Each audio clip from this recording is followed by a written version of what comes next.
আয়কর ব্যবস্থা শুরু করছি আজকে প্রথম ক্লাস। যারা 11 আছো এবং বিকম পড়ছো তাদের সকলের জন্য একবার মনে করিয়ে দেওয়ার জন্য এটা থিওরি পার্ট ফার্স্ট।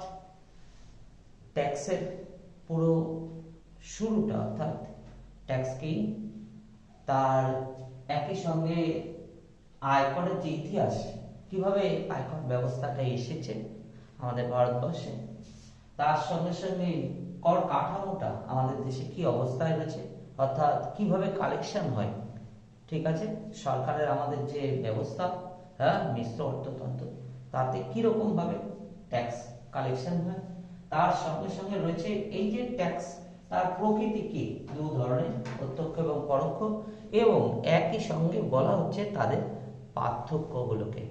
এইটুকু আজকের দিনে থিওরি শুরু করছি, কিন্তু আসল কথায় অর্থাৎ কোনো বিষয়বস্তু পড়বার আগে সেই সম্পর্কে একটা ধারণা থাকা দরকার, যাতে সেটা নিয়ে এর মুখ্য কথা আইন কানুন, আয়ের উপর ট্যাক্স, আমরা সবাই পড়ে সেটা জানবো, অঙ্ক করব, কিন্তু তার আগে তার সম্পর্কে একটা ধারণা হলে আমাদের বুঝতে এবং পড়তে অনেক বেশি আগ্রহ তৈরি হবে। সেটাই চেষ্টা করা হচ্ছে, সেটাই বলবার বা রাখবার চেষ্টা করছি। টেবিলে তার একটা স্ট্রাকচারের ছবি দিয়েছি, যাতে তোমরা কি পড়ছো, কি জানছো বা কি বিষয় বলা হচ্ছে সম্পূর্ণ পেতে পারো। তা ফার্স্ট, কর কি বলা হচ্ছে যে কর হচ্ছে এমন একটা বাধ্যতামূলক সরকারকে যা প্রদান করতে হবে, বাধ্যতামূলক ভাবে দিতে হবে, ঠিক আছে। কি দিতে হবে? যার বিনিময়ে কর প্রদানকারী সরকারের কাছ থেকে প্রত্যক্ষভাবে কিছু দাবি করতে পারে না। অর্থাৎ আমরা যারা কর দিই তারা কখনোই বলতে পারি না আমার পাড়ার রাস্তা তৈরি করে দেওয়া হোক, বা ব্রিজ তৈরি হোক, বা খেলাধুলার জায়গা তৈরি হোক, স্কুল কলেজ দাবি করা যাবে না। সরকারি কাজ পরিচালনার জন্য, সরকারের যে আমাদের দেশ রক্ষার জন্য হোক, দেশের রাস্তাঘাট উন্নয়নের জন্য হোক, স্কুল কলেজ প্রতিষ্ঠার জন্য, চিকিৎসার বন্দোবস্তের জন্য, সরকার যেখানে, সরকার নামক তো কোনো ব্যক্তি নেই, তার আয় এই করের মাধ্যমে হয়ে থাকে। তার মাধ্যমে সরকার দেশের উন্নয়নের জন্য যা যা দরকার, অর্থাৎ আমাদের যে কাঠামো, দেশের উন্নয়ন কাঠামো, তার জন্য সামগ্রিক যে পরিবর্তন সংস্কার দরকার, তার জন্য সেই টাকা ব্যয় হয়ে থাকে। এটাই কর। তারপরে এই যে কর, তাকে আরো একটু ভেঙে যদি বলা যায়, বলা হচ্ছে কর কোনো অনুদান নয়, সরকার আমাদের কাছে কোনো কিছু অনুদান হিসাবে এটা নিচ্ছে না, এটি একটি বাধ্যতামূলক প্রদান। অর্থাৎ যেই ইনকাম ট্যাক্স আইন অনুসারে যার আয় করযোগ্য হবে তাকে এই কর দিতে সে বাধ্য থাকবে। করকে একটা ক্ষতি বলা যাবে না, কর কোনো ক্ষতি নয়। আমাদের যেটা মত সেটা হচ্ছে এটা একটা খরচ, অর্থাৎ অন্যান্য যেমন খরচ হয়, আমরা জীবনযাত্রা পরিচালনার জন্য যেমন বিভিন্ন ক্ষেত্রে খরচ করে থাকি, এটাও একটা খরচ। এটা লক্ষ্য করলে দেখা যাবে যে ভারতবর্ষে আয় গ্রহণ করেছেন যারা, তাদেরকে এই কর দিতে বাধ্য করা হচ্ছে না, যিনি করের যোগ্য হচ্ছেন তাকে কর দিতে বাধ্য করা হচ্ছে, ঠিক আছে। যিনি কর যোগ্য হবেন তাকেই শুধুমাত্র কর দিতে হবে। 10টা বছর ধরে যদি কোনো মানুষের আয়ের পর্যালোচনা করা হয়, যদি দেখা যায় সেই ব্যক্তির আয় করযোগ্য হয়েছে, সেই ব্যক্তির আয়টা একটা নির্দিষ্ট সীমা, সরকারের বেঁধে দেওয়া গণ্ডি অতিক্রম করেছে, তবেই তাকে নিয়ম অনুসারে ট্যাক্স দিতে হবে। অর্থাৎ সবার ক্ষেত্রে এক নয়, সবাইকে ভেবে যেমন যেমন স্ট্রাকচার আছে, যেমন পরিবর্তন আসছে, সেই অনুসারে ট্যাক্স দিতে হবে। এই যে কর, তার ইতিহাস, আয়করের ইতিহাস আমরা একটু এবার বলবো। যে বয়সে ভারত এই ঐতিহ্যশালী প্রাচীন তম দেশ, এখানে দেখা যাচ্ছে কৌটিল্যের অর্থশাস্ত্র আমরা দেখতে পাচ্ছি। গুপ্ত যুগে সম্রাট চন্দ্রগুপ্তের সময় আমরা দেখেছি যে লাভের উপর কর আরোপের প্রশ্ন সেখানে ছিল। আলাউদ্দিন খিলজি জাকাত ও জিজিয়া কর বসিয়েছিলেন বলে আমরা ইতিহাসের বইতে পাই। এছাড়া ইতিহাস ঘাটলে, করের ইতিহাস ঘাটলে এরকম ভাবে আসবে। সিপাহি বিদ্রোহের ফলে দেশের যে চূড়ান্ত অবস্থা হয়েছিল, অর্থাৎ ইংরেজদের সেই সময় যে ঘটনা, ইংরেজ আমলে যে ঘটনা ঘটেছিল, ভারতের অর্থনীতি ভেঙে পড়েছিল। সেই যে ভারতের অর্থনীতি ভেঙে পড়ার জন্য তারা বিকল্প আয়ের জন্য কি করেছিল, 1860 সালে আয়কর আইনের প্রবর্তন করেছিল। ঠিক আছে, এই আইনটি ব্রিটিশ আইনেরই মতো, অর্থাৎ ব্রিটিশ আইনের ভারতীয় সংস্করণ। ঠিক আছে, এই আইন চালু করেছিলেন তিনি হচ্ছে স্যার জেমস উইলিয়ামসন। তিনি এটা ভারতে প্রথম আনেন। এই আয়কর আইনকে আরো বিশ্লেষণ করলে দেখা যাচ্ছে 1876-78 সাল, 2 বছর ভারতে যখন মন্বন্তর দেখা যায়, তখন 10 বছর, প্রায় 10 বছরের তাদের যে ভারতের যে অর্থনৈতিক অবস্থা যে ভেঙে পড়েছিল, তার জন্য প্রথম আবার ইংরেজ সরকার ঘুরিয়ে ফিরিয়ে এই আয়কর আইন বিবেচনার জন্য আনেন, যে আয়কর আইন প্রবর্তনের জন্য। তখন তারা আয়কর আইন 1886 সালে তারা ইনকাম ট্যাক্স অ্যাক্ট 1886 প্রবর্তিত হয়। পরবর্তীকালে এটার একটু উন্নত, অর্থাৎ আগে যে আয়কর আইনটা তারা প্রবর্তন করেছিল তার থেকে একটু উন্নত হয়েছিল। কি উন্নতি হয়েছিল দেখা গেছিল, এটার মধ্যে দেখা গেছিল কিছু স্থায়ী আইন কানুন তৈরি করেছিল, আর কিছুটা অসম্পূর্ণ, অর্থাৎ কিছু জায়গা তারা, যে জায়গাগুলো প্রথম যে আয়কর আইন তাতে কোনো কিছুই ছিল না, পেশার ক্ষেত্রে বা কিছু ছোটখাটো বিষয়বস্তুর উপরে ট্যাক্সটা তারা বলবৎ করেছিল। লগ্নিপত্রের উপরে বেতন বা অবসর বৃত্তি এগুলোর উপর ফার্স্ট তারা করেছিল। পরবর্তীকালে যেটা করলো সেটা হচ্ছে এই আইনটা একটা সম্পূর্ণ এবং স্থায়ী আইন আনলো, মর্যাদা দিল। সেখানে বেতন, অবসরের জন্য, লগ্নির জন্য এবং অন্যান্য ব্যয়, কোম্পানির মুনাফার উপরে এগুলো এনেছিল। এর পরবর্তীকালে আবার দেখা গেল কি 1918 সালে এই আইন আবার পুনরায় প্রবর্তন করে, অর্থাৎ মধ্যখানে এই আইনের খুব একটা প্রয়োগ দেখা যায়নি। এই আইনটি আয়কর আইন 1918 নামে পরিচিত হয়। কিন্তু ভারত যে স্বাধীনতার পরে আমরা যে আয়কর আইনের কথা বলছি, সেটা হচ্ছে যে ভারত স্বাধীনতার পরে আমরা ভারতের এই যে ইংরেজদের যে আইন, আয়কর আইন, তার সংশোধনের কথা বিচার বিবেচনা করা হয়। বারংবার সংশোধন করতে করতে তারা যে আসছিল, তার ফলে জটিলতা দেখা দিয়েছিল এবং দুর্বোধ্য হয়ে পড়েছিল। তাই 1956 সালে ভারতের স্বাধীন সরকার 1922 সালের যে আয়কর আইন, তারকে আরো সহজ সরল করবার জন্য একটা কমিটি গঠন করে, আইন কমিশন গঠন করে। তার মূল যিনি ছিলেন 1958 সালে শ্রী মহাবীর ত্যাগীর নেতৃত্বে প্রত্যক্ষ কর প্রশাসন অনুসন্ধান কমিশন গঠিত হয়।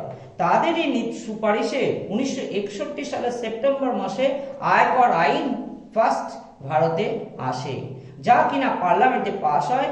এই আইন 1962 সালের 1 এপ্রিল থেকে কার্যকর হয়েছে। জম্মু কাশ্মীর এবং সিকিম সহ জম্মু কাশ্মীর, প্রথমে জম্মু কাশ্মীর, সিকিম সহ বলবৎ হয়। বর্তমানে কিন্তু এই আইন জম্মু কাশ্মীরে বলবৎ ছিল না, অর্থাৎ সর্বক্ষেত্রে কার্যকর জম্মু কাশ্মীর ব্যতি রেখে হয়েছিল, পার্লামেন্টে কাজ করছিল, এটা বলা হচ্ছিল। কিন্তু পরবর্তীকালে আরো এই আইনের সংশোধন আসে। 1961 সালে যে আইনটি ব্যাপক আইন হিসাবে আসে, 1961 সালে যেটা আসে তাতে বলা হয়েছে 23টি অনুচ্ছেদে 298টি ধারা এবং অসংখ্য উপধারা স্থান পেয়েছে এবং 12টি তফসিল তালিকা এর মধ্যে রয়েছে। এই যে আয়কর আইন, একে অনেকটা রেলের টিকিটের মতন বলা হয়েছে, অর্থাৎ রেলের টিকিট কেটে তুমি একটা জায়গা থেকে অন্য জায়গায় যেতে পারো, এর মধ্যে যে কোনো স্টেশনে নেমে যেতে পারো, কিন্তু মনে রাখতে হবে একটা টিকিটে দুবার ভ্রমণ করা যায় না, একটা টিকিট একবারই ভ্রমণ করা যায়। তাই বলা হচ্ছে কখনো সেটা পুরো ভ্রমণের জন্য ব্যবহার করতে পারো, কখনো কখনো স্বল্প ভ্রমণের জন্য, অর্থাৎ এই বছর যে আইন আছে পরবর্তী বছর চেঞ্জ হবে। এটাই ছিল ভারতের এখনকার যে আয়কর আইন, তার ইতিহাস সংক্ষেপে বলা হলো, যাতে শর্ট কোশ্চেনে তোমরা তার উত্তর দিতে পারো। এরপর যে কর কাঠামো, যেটা নিয়ে আমরা আলোচ্য বিষয়বস্তু, আমাদের দেশ আমরা জানি যে কি না সমাজতান্ত্রিক, গণতান্ত্রিক, ধর্মনিরপেক্ষ, প্রজাতন্ত্র আমাদের দেশ। সেই দেশের মিশ্র অর্থতন্ত্র রয়েছে।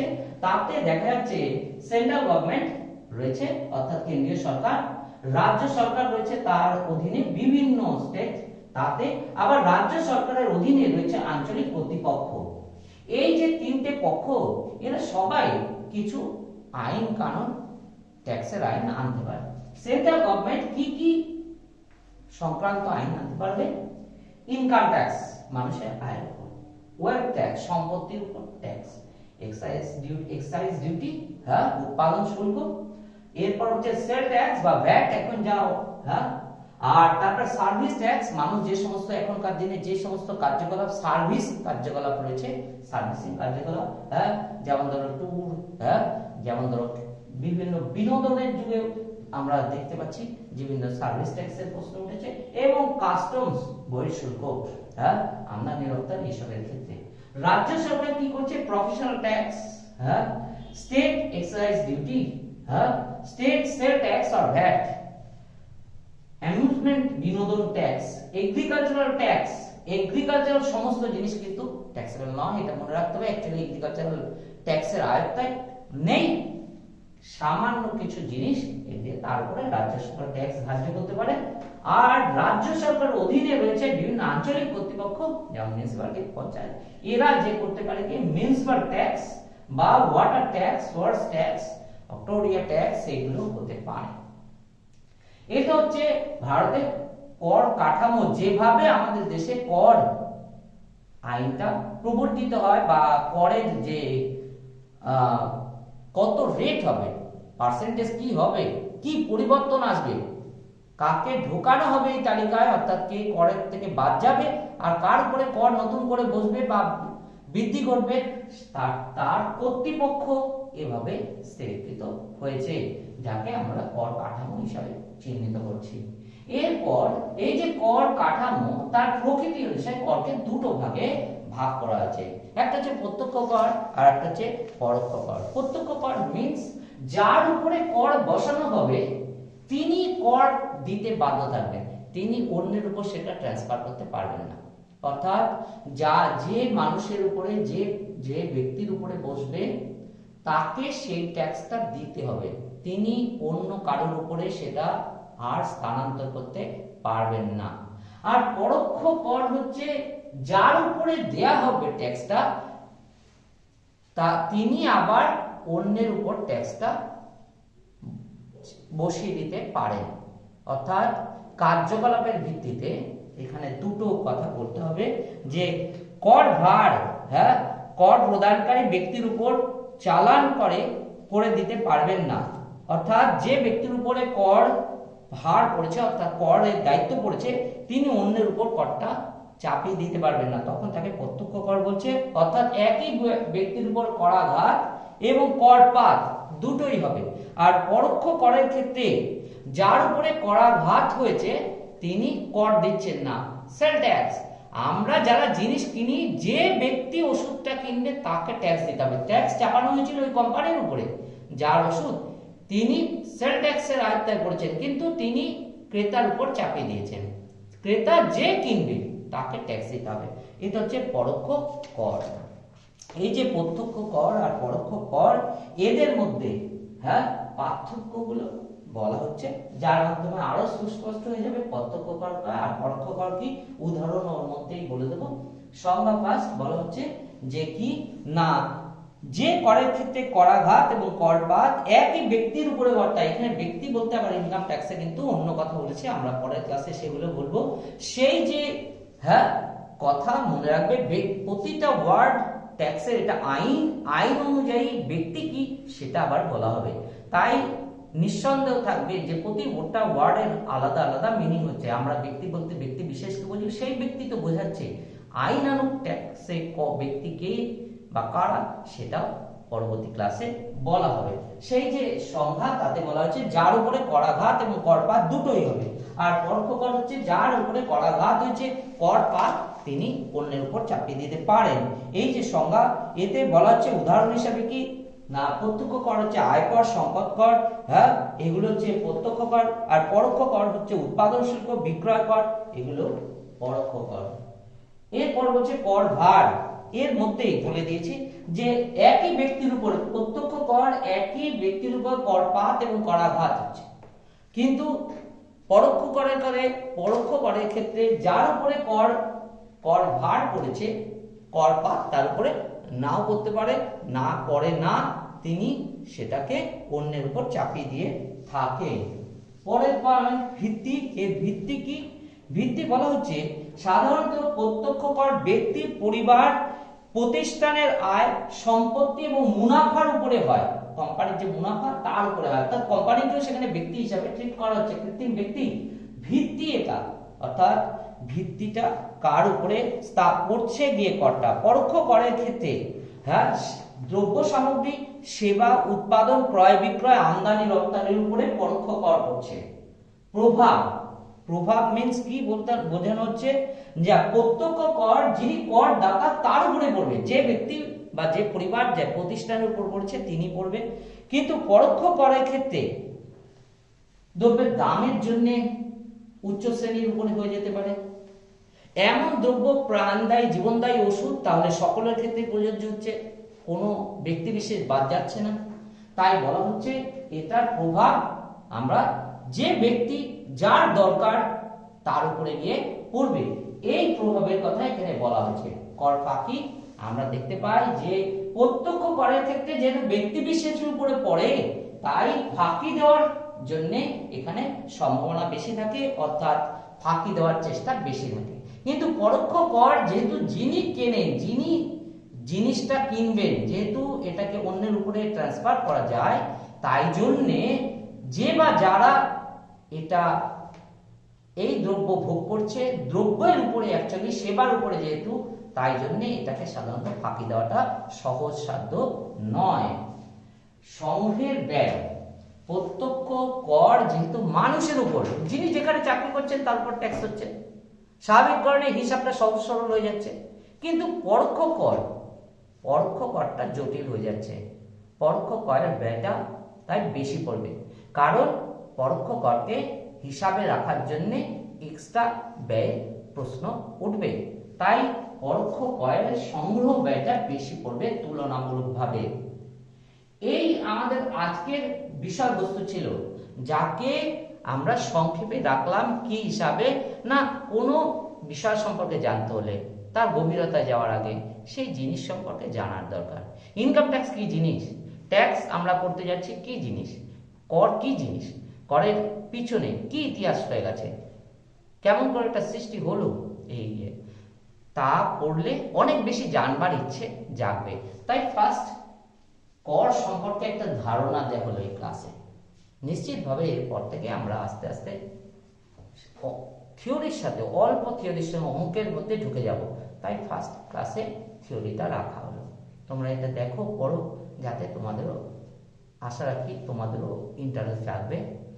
এইটা সম্পূর্ণ কমার্স পেপার, মনে রাখবে এই যারা কমার্স নিয়ে পড়ছে তাদেরকে এইসব পেপারগুলো জানতে হয়, পড়তে হয়। তাই উৎসাহ উদ্দীপনা না তৈরি হলে পেপার সম্পর্কে যত এগোবে, বিকম হোক আর যাই অনার্স নাও, পাস পড়ো, সিএ পড়ো, যাই পড়ো, উৎসাহটা সব থেকে বেশি করবার, তা জানবার ইচ্ছেটা, সেটা করবার জন্যই এই প্রয়াস যে যাতে বিষয়বস্তুর মধ্যে ঢোকা যায়।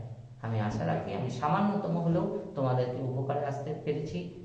তোমরা দেখো, আমি নিশ্চিত নেক্সট ক্লাস থেকে আরো গভীরে গিয়ে বোঝানোর চেষ্টা করব। এই কথা থাকলেও ভালো থেকো সবাই।